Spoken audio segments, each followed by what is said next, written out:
കർത്താവിൻ്റെ അതിപരിശുദ്ധ നാമം ഈ പ്രഭാതത്തിൽ മഹത്വപ്പെടുമാറാകട്ടെ. എല്ലാ സഹോദരങ്ങൾക്കും വേഗം വരുന്ന യേശുക്രിസ്തുവിൻ്റെ അനുഗ്രഹീത നാമത്തിൽ ക്രിസ്തീയ വന്ദനത്തെ അറിയിക്കുന്നു. ഒരു ദിവസം കൂടെ അവിടുത്തെ മുൻപായി കടന്നു വരാൻ കർത്താവ് തന്ന സാവകാശം വിലയേറിയതായി നമുക്കെണ്ണാം. നമ്മുടെ കണ്ണിനെ കണ്ണുനീരെന്നും കാലിനെ വീഴ്ചയെന്നും പ്രാണ മരണത്തിൽ നിന്നും വിടുവിച്ച ജീവനോടെ നമ്മെ നിർത്തിയ ദൈവത്തിന് നന്ദി പറയാം. യഹോവയാം യാഹിൽ ശാശ്വതമായൊരു പാറയുള്ളതിനാൽ ഈ ദൈവത്തിലെ നീക്കം ആശ്രയിപ്പാൻ അവിടെ നമ്മെല്ലാം ഇടയാക്കേണ്ടതിനായി നമുക്ക് ദൈവത്തോട് പ്രാർത്ഥിക്കാം. യഹോവയെങ്കിൽ പ്രത്യാശയുള്ള ഏവരുമേ ധൈര്യപ്പെട്ടിരിപ്പീൻ, നിങ്ങളുടെ ഹൃദയം ഉറച്ചിരിക്കട്ടെ എന്ന് സങ്കീർത്തനക്കാരൻ പറയുന്നു. അങ്ങനെയെങ്കിൽ ഇന്ന് പകലിലും ഒരു ധൈര്യം നമ്മുടെ ഹൃദയത്തിനകത്ത് ഉണ്ടാവണം. ഞാൻ പ്രതീക്ഷയോടെ പ്രത്യാശയോടെ കാത്തിരിക്കുന്ന എൻ്റെ കർത്താവ് എന്നെ വിടുവിക്കും. എൻ്റെ കർത്താവ് എനിക്ക് വേണ്ടി സമാപ്തി വരുത്തും. അവിടുത്തെ പ്രവൃത്തികൾ ഇന്നും കുറഞ്ഞു പോയിട്ടില്ല. അവിടുത്തെ കരവും കുറുതായി പോയിട്ടില്ല, ചെവിയും മന്ദമായി പോയിട്ടില്ല എന്ന് പ്രഖ്യാപിക്കാൻ തയ്യാറാകുമെങ്കിൽ ദൈവം നമുക്ക് വേണ്ടി എഴുന്നേറ്റ് വന്ന് വീര്യം പ്രവർത്തിക്കും എന്നുള്ളതിന് സംശയമില്ല. ധൈര്യത്തോടെ പറയാൻ കഴിയണം, എൻ്റെ നീതിമാൻ വിശ്വാസത്താൽ ജീവിക്കുമെന്ന് പറയാൻ ഈ പകലിലും നമുക്കിടയാകുമെങ്കിൽ എല്ലാ പ്രതികൂലങ്ങളെയും ജയിക്കാൻ ദൈവം നമുക്ക് ഇടം നൽകും. സ്തോത്രം. അപ്പൻ്റെ മക്കളോട് കരുണ തോന്നുന്നത് പോലെ തൻ്റെ ഭക്തന്മാരോട് യഹോവയ്ക്ക് കരുണ തോന്നും. ഇൻകേസ് ഈ കാലഘട്ടത്തിൽ അപ്പൻ മറക്കാറുണ്ട്, അമ്മ മറക്കാറുണ്ട്, സഹോദരങ്ങൾ മാറാറുണ്ട്, മക്കൾ ഉപേക്ഷിക്കാറുണ്ട്. പക്ഷേ ദൈവം ഒരു കാലഘട്ടത്തിലും മറക്കത്തില്ല, മാറത്തില്ല, ഉപേക്ഷിക്കത്തില്ല, തള്ളിക്കളയത്തില്ല, നോ എന്ന് പറയത്തില്ല കേട്ടോ. പലരും നമ്മളെ നോക്കി പറ്റില്ലെന്ന് പറഞ്ഞപ്പോഴും കർത്താവ് പറഞ്ഞു, ഞാനത് ചെയ്തു തരാം, ഞാൻ സഹായിക്കാം, ഞാൻ തീർപ്പ് കൽപ്പിക്കാം, ഞാൻ നിൻ്റെ കരത്തിൽ പിടിക്കാം. പ്രിയരെ, കർത്താവിന് വേണ്ടി നിൽക്കുന്ന നിങ്ങളെയും നിങ്ങളുടെ തലമുറകളെയും ഒരിക്കലും എൻ്റെ ദൈവം മറന്നു കളയത്തില്ല കേട്ടോ. വിശ്വസിക്കണം, പ്രതികൂലം വരത്തില്ലെന്നാൽ യേശു തന്നെ പറഞ്ഞു, കഷ്ടമുണ്ട് എങ്കിലും ധൈര്യം അകത്ത് വ്യാപരിക്കണം. ലോകത്തെ ജയിച്ചവൻ, പിശാചിനെ ജയിച്ചവൻ, അടിമനുഖത്തെ ജയിച്ചവൻ നമ്മോട് കൂടെയുണ്ട്. ആ സാന്നിധ്യം ഇന്ന് പകലൊന്ന് തിരിച്ചറിഞ്ഞ പിതാവേ എന്ന് ഞങ്ങൾ വിളിച്ച് അങ്ങയുടെ പുത്രത്വത്തിൻ്റെ അവകാശം പ്രാപിക്കാൻ ധൈര്യത്തോടെ കൃപാസനത്തിൻ്റെ അടുക്കലേക്ക് അടുത്തു വരുന്നു എന്ന് ഇന്ന് പകലിലും പ്രഖ്യാപിക്കാൻ തയ്യാറാകുമെങ്കിൽ വിശ്വാസത്തിൻ്റെ നായകനും പൂർത്തി വരുത്തുന്നവനുമായ കർത്താവ് ഇന്ന് പകലിലും നമ്മുടെ വിഷയത്തിന്മേൽ പൂർത്തി വരുത്തും, തീർപ്പ് കൽപ്പിക്കും. ദൈവത്തിൻ്റെ കൃപ വ്യാപരിക്കും. ആത്മാവിൻ്റെ ശക്തിയുടെ അളവറ്റ വലുപ്പം ഇന്ന് പകലൊന്ന് തിരിച്ചറിയാൻ ദൈവമക്കൾ തയ്യാറാവണം. സ്തോത്രം. വിശ്വസിക്കാൻ തയ്യാറാകുമ്പോൾ ദൈവശക്തിയുടെ അളവറ്റ വലിപ്പം നമ്മുടെ അകത്തേക്ക് വെളിപ്പെട്ട് വരും. സ്തോത്രം. അതിനെ അളക്കാൻ ആർക്കും കഴിയത്തില്ല കേട്ടോ. ആ ശക്തി വന്നാൽ ലോകത്തിൻ്റെ സകല സ്വാധീനങ്ങളും പൊട്ടിച്ചു മാറ്റപ്പെടും. ആ ശക്തി വന്നാൽ അടയപ്പെട്ട വാതിൽ തുറക്കും. ആ ശക്തി വന്നാൽ നിൻ്റെ ശരീരത്തിൽ അത് തിരിച്ചറിയും. രോഗബന്ധനങ്ങളെ ജയിക്കുന്ന ഒരു സ്പിരിച്വൽ അതോറിറ്റി നിൻ്റെ മേൽ ദൈവാത്മാവ് കൈമാറി ദൈവത്താൽ അനുഗ്രഹിക്കപ്പെടുന്ന പ്രത്യേക നിമിഷങ്ങളുണ്ടെന്ന് ദൈവാത്മാവ് ദൂതറിയിക്കുന്നു. ധൈര്യത്തോടെ കൃപാസനത്തിൻ്റെ അടുക്കലേക്ക് അടുത്തിയെന്ന് അപ്പച്ചാങ്ങളുടെ ഇടവഴിയിൽ ഞങ്ങളുടെ മേൽ വെളിപ്പെടുത്തണമേ എന്ന് ആത്മാവിൽ പ്രാർത്ഥിക്കാൻ തയ്യാറാകുമെങ്കിൽ ദൈവത്തിൻ്റെ പ്രവൃത്തി നമുക്ക് വേണ്ടി വെളിപ്പെട്ടു വരും എന്നുള്ളതിന് സംശയമില്ല. ആകയാൽ ഈ ദിവസങ്ങൾ കർത്താവിൻ്റെ ഇഷ്ടത്തിനു വേണ്ടി നമ്മെ തന്നെ ഏൽപ്പിച്ച് അവിടുത്തെ മുൻപാകെ നമുക്ക് സമർപ്പിക്കാം. ഹല്ലേലൂയ.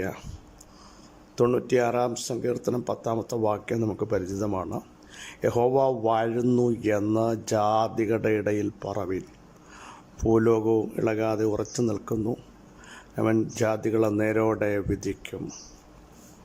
സങ്കീർത്തനത്തിൻ്റെ തുടക്കത്തിൽ പറയുന്നതും യഹോവയ്ക്കൊരു പുതിയ പാട്ട് പാടുവീൻ, സകല ഭൂവാസികളുമായുള്ളവരെ യഹോവയ്ക്ക് പാടുവീൻ, പാടി അവൻ്റെ നാമത്തെ വാഴ്ത്തുവീൻ, നാൾതോറും അവൻ്റെ രക്ഷയെ പ്രസിദ്ധമാക്കുവീൻ.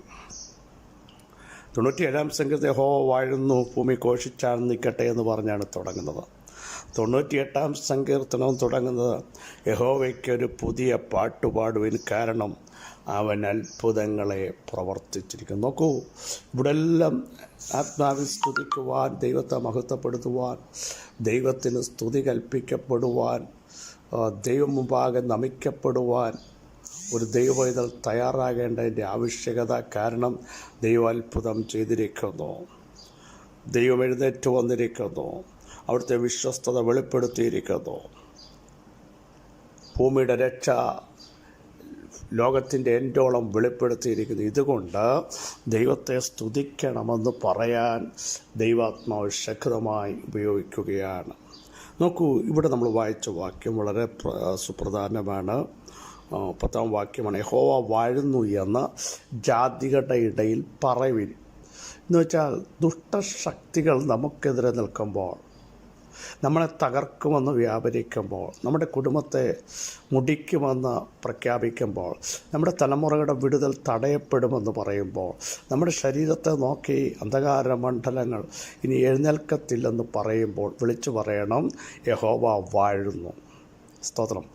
രോഗത്തിന് ഞങ്ങളുടെ മേൽ വാഴാൻ കഴിയില്ല, ലോകത്തിന് വാഴാൻ കഴിയില്ല, പിശാചി നിനക്ക് വാഴാൻ കഴിയത്തില്ല. കാരണം രാജാതി രാജാവ് ഞങ്ങളുടെ മേൽ വാഴുന്നു, കർത്താതി കർത്താവ് ഞങ്ങളുടെ മേൽ വാഴുന്നു, മരണത്തെ ജയിച്ചവൻ ഞങ്ങളുടെ മേൽ വാഴുന്നു, സകല അധികാരങ്ങളെയും കാൽ കീഴാക്കിയവൻ ഞങ്ങളുടെ മേൽ വാഴുന്നു, അടഞ്ഞ വാതിലെ തുറക്കുന്നവൻ ഞങ്ങളുടെ മേൽ വാഴുന്നു, അടിപ്പിണല്ലാൽ സൗഖ്യം നൽകിയവൻ ഞങ്ങളുടെ മേൽ വാഴുന്നു. ഈ പകൽ എത്ര പേർക്ക് വിളിച്ചു പറയാൻ കഴിയും, യഹോവ വാഴുന്നു, യഹോവ വാഴുന്നു എന്ന് ഇന്ന് പകലൊന്ന് വിളിച്ചു പറയണം. നമ്മുടെ പ്രാർത്ഥനയിൽ വിളിച്ചു പറയണം. പിശാചത് കേൾക്കണം. പ്രിയരെ, യഹോവ വാഴുന്നു. ഞങ്ങളുടെ കുടുംബത്തെ ദുഷ്ടപിശാച് നിൻ്റെ ഒരു വാഴ്ചയ്ക്കും അവകാശമില്ല. കാരണം ഞങ്ങളുടെ മേൽ വാഴുന്നത് ഞങ്ങളെ വീണ്ടെടുത്ത് അവസാനത്തുള്ളി രക്തവും ഊറ്റിത്തന്ന് സ്വന്തം തോളിന്മേൽ തലചായിച്ച് റോമ ഗവൺമെൻറ്റിൻ്റെ ഇമ്പീരിയൽ മുദ്രയെ പൊട്ടിച്ചെറിഞ്ഞ് കല്ലുകളെയും കല്ലറകളെയും ഭേദിച്ചുകൊണ്ട് മരണത്തെയും പാതാളത്തെയും വെല്ലുവിളിച്ച് ഉയർത്തെഴുന്നേറ്റ കർത്താവാണ്. അമർത്യതയുള്ളവനാണ്, അടുത്തുകൂടാത്ത വെളിച്ചത്തിൽ വസിക്കുന്നവനാണ്, ഭൂരാജാക്കന്മാർക്ക് അധിപനാണ്.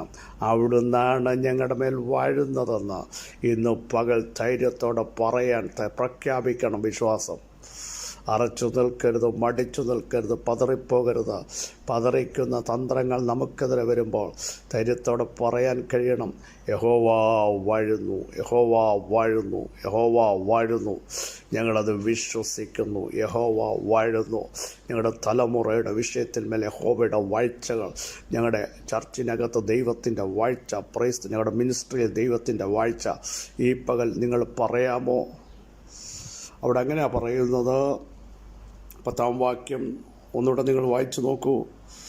വളരെ ശ്രദ്ധേയമായൊരു ഭാഗമാണ് അത് എഴുതിയിരിക്കുന്നത്. യഹോവ വാഴുന്നു എന്ന ജാതികളുടെ ഇടയിൽ പറവീൻ. നോക്കൂ, നമുക്കെതിരെ ആക്രോശിക്കുന്ന ശക്തികൾ ചെറുതല്ല, കൂട്ടുകെട്ടുകൾ വലുതാണ്. പക്ഷേ ഇവിടെ പതർച്ചയുടെ വാക്കുകളും അവിശ്വാസത്തിൻ്റെ വാക്കുകളും നിരാശയുടെ വാക്കുകളും പറയാതെ നിങ്ങൾ കുടുംബത്തിനകത്ത് നിന്ന് പറയണം, പ്രാർത്ഥനാ മുറിക്കകത്ത് ശക്തമായി പ്രഖ്യാപിക്കണം, യഹോവ വാഴുന്നു. അപ്പോൾ നോക്കൂ, സമുദ്രത്തിലെ വൻ തിരകൾ പൊങ്ങി വരുമ്പോഴും മറ്റൊരു സങ്കീർത്തനത്തിൽ പറയുന്നു, അതിനേക്കാൾ മഹിമയുള്ളവൻ വാഴുന്നു, തിരകളെ അടക്കുന്നവൻ വാഴുന്നുണ്ട്. പ്രിയരെ, പൊങ്ങി വരുന്ന വെള്ളം പ്രാണനുമീതെ കവിയത്തില്ല, തിരകൾ നമ്മളെ തകർക്കത്തില്ല. കാരണം യഹോവ വാഴുന്നു. ധൈര്യത്തോടെ ഇന്ന് പകൽ എത്ര പേർക്ക് പ്രഖ്യാപിക്കാൻ കഴിയുന്നു? യഹോവ വാഴുന്നു. ഞാനത് വിശ്വസിക്കുന്നു. എൻ്റെ വിഷയത്തിന്മേൽ ദൈവം വാഴുന്നു. എൻ്റെ ഓഫീസിനകത്ത് ദൈവം വാഴുന്നു. എന്നെ തകർക്കാൻ നിൽക്കുന്ന ശക്തികളെ നോക്കി ഞങ്ങൾ ആത്മാവിൽ വിളിച്ചു പറയുന്നു, യഹോവ വാഴുന്നു. Praise the Lord. Hallelujah, hallelujah. മറ്റൊരു വാഴ്ചയ്ക്കും നമ്മുടെ മേൽ അധികാരമില്ല. പാപത്തിൻ്റെ വാഴ്ചയ്ക്ക് അധികാരമില്ല. ശാപത്തിൻ്റെ വാഴ്ചയ്ക്ക് അധികാരമില്ല. ദുഷ്ടാത്മസേനയുടെ വാഴ്ചയ്ക്ക് അധികാരമില്ല. യെസ്, രോഗത്തിൻ്റെ വാഴ്ചയ്ക്ക് അധികാരമില്ല. യെസ്, വെല്ലുവിളികളുടെ വാഴ്ചകൾക്ക് അധികാരമില്ല. ഇന്ന് പകലതിനെ പൊട്ടിക്കുന്ന വചനത്തിൻ്റെ വെളിപ്പാടുകൾ, വിശ്വാസത്തിൻ്റെ പ്രഖ്യാപനങ്ങൾ നിങ്ങളുടെ തലമുറകളുടെ മേൽ വെളിപ്പെടുക, നിങ്ങളുടെ ശരീരത്തിൽ വെളിപ്പെടുക. നാളുകൾ വാണ് നിങ്ങളെ ഒതുക്കാൻ നോക്കുന്ന ദുഷ്ടശക്തികളുടെ മേൽ ഇന്ന് പകൽ വിളിച്ചു പറ, ദൈവം ഞങ്ങളുടെ മേൽ വാഴുന്നു. സർവശക്തൻ ഞങ്ങളുടെ മേൽ വാഴുന്നു. അധികാരമുള്ളവൻ ഞങ്ങളുടെ മേൽ വാഴുന്നു. സൃഷ്ടിതാവ് ഞങ്ങളുടെ മേൽ വാഴുന്നു. സകലത്തെയും സകലത്തെയും സകലത്തെയും യേസ് ഒറ്റ വാക്കുകൊണ്ട് ഉളവാക്കിയവൻ ഞങ്ങളുടെ മേൽ വാഴുന്നു. വിളിച്ചു വരുത്തുന്നവൻ ഞങ്ങളുടെ മേൽ വാഴുന്നു. Praise the Lord. യെസ്, രോഗങ്ങളെ നീക്കിക്കളയുന്നവൻ ഞങ്ങളുടെ മേൽ വാഴുന്നു. ധൈര്യത്തോടെ പറ, പിതാവേ, ഞങ്ങളുടെ വചനത്തിൻ്റെ ശക്തിക്കായി സ്തോത്രം. ഇന്നും പകലിലും ഞങ്ങളെ കേൾപ്പിച്ച ശ്രേഷ്ഠ ആലോചനയ്ക്കായി സ്തോത്രം. യഹോവ വാഴുന്നു എന്ന് ശക്തമായി പ്രഖ്യാപനം ചെയ്യുമ്പോൾ ദുഷ്ടശക്തിയുടെ സകല മണ്ഡലങ്ങളും ഈ പകൽ തകർന്നു മാറുന്നു. രോഗസൗഖ്യം വരുന്നു, ആരോഗ്യം വരുന്നു, ബലം വരുന്നു, അടഞ്ഞ വാതിൽ തുറക്കുന്നു. യെസ്, ഇല്ലാത്തത് ഉളവാകുന്നു. ആത്മാവിൻ്റെ പരിവർത്തനങ്ങൾ വെളിപ്പെട്ടു വരുന്നു. അഭിഷേകത്തിൻ്റെ ശക്തി വ്യാപരിക്കുന്നു. സകല ദുഷ്ട വാഴ്ചകളെയും യേശുവിൻ്റെ നാമത്തിൽ ഞങ്ങൾ ക്യാൻസൽ ചെയ്തിട്ട് വിളിച്ചു പറയുന്നു, യഹോവ വാഴുന്നു. ഞങ്ങളുടെ ദൈവം വാഴുന്നു. കർത്താവ് ഞങ്ങളുടെ മേൽ വാഴുന്നു. യേശുവിൻ്റെ നാമത്തിൽ കർത്താവേ, രാജാവിൻ്റെ സാന്നിധ്യം ഞങ്ങളുടെ മധ്യ വെളിപ്പെട്ടിരിക്കുക. സ്തോത്രം. സകല മഹത്വം അങ്ങേക്ക്. യേശുവിൻ നാമം തന്നെ. ആമേൻ, ആമേൻ, ആമേൻ. ധൈര്യത്തോടെ പറ, കർത്താവ് വാഴുന്നു. കർത്താവ് വാഴുന്നു. വിളിച്ചു പറയാൻ തയ്യാറാകൂ. ഞങ്ങളുടെ കുടുംബത്തിൽ, ഞങ്ങളുടെ തലമുറകളുടെ മേൽ, ഞങ്ങളുടെ കുടുംബ ജീവിതത്തിന്മേൽ, ഞങ്ങളുടെ മിനിസ്ട്രിയിൽ കർത്താവ് വാഴുന്നു, വാഴുന്നു, വാഴുന്നു. വിശ്വസിക്കൂ. കർത്താവ് നിങ്ങളെ സഹായിക്കട്ടെ. ക്രിസ്തു യേശുവിൽ നിങ്ങളുടെ സഹോദരൻ പ്രസവിച്ചു.